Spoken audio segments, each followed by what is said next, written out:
If you feed the problems grow. Of course, I know in times of severe stress, we have a tendency of just wanting to be under the covers, right? Hide and cry and you basically just give up on everything for a while. But this is the thing, it just makes everything worse. And I have a phrase that is tattooed in my head that I never forget.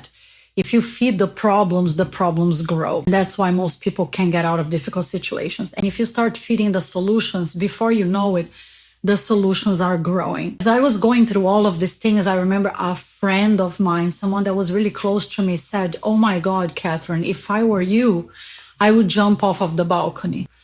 And that day, I remember sitting and looking out the window like, wow, you know what? I love life too much. Regardless of all this horrific tragedy that has been happening to me, I love life. I don't want to end up like my mom, like Anthony, drinking to death. I don't want to end my life on a bad note. Guess what? I'm going to swim. I'm going to give it a go. So I started writing on a piece of paper whatever it was that I could think of that could be a positive in my situation.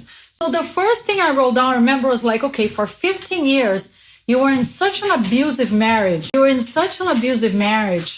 You were barely allowed to talk. You were barely allowed to speak, to work, to do whatever you wanted to do. This is the good news.